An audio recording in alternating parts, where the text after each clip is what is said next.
माँ Gayatri recording video music भाव DJ हरिओम बसंतपुर। डाली के गियरबा हमारे लयनबा तनिको नहीं डराला यारबा टेम्पू वाला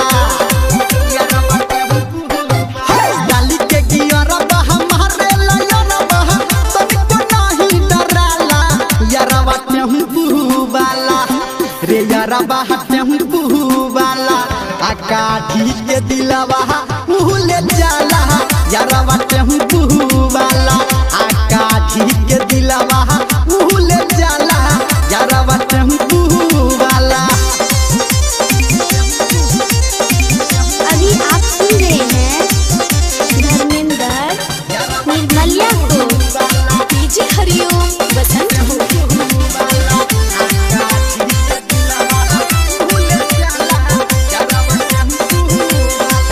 सीनमा के बटन सखी रखला खोल के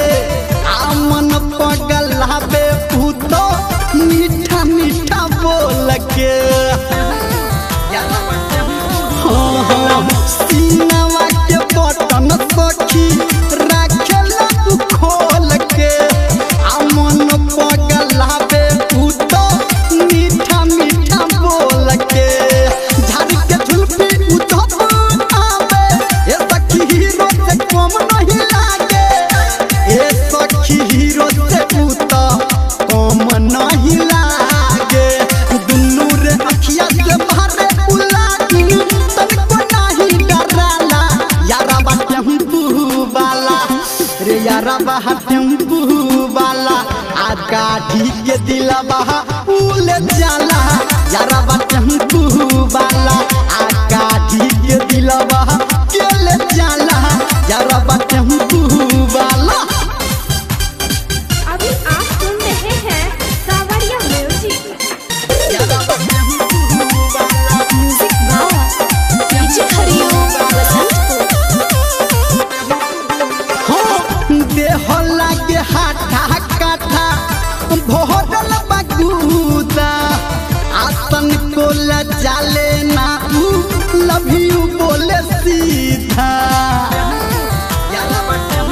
ये सखी देह लागे हाथा काठा भोरल बगूदा आतन को जाले ना लव यू बोले सीधा बुझल बात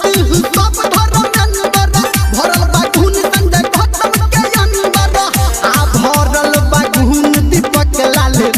प्यारे के अंदर हॉर्न दबा के हैंडल घुमा के भुकुर भुकुर लाइट बारे यारबा टेम्पू वाला रे यारबा टेम्पू वाला आकाठी के दिलवा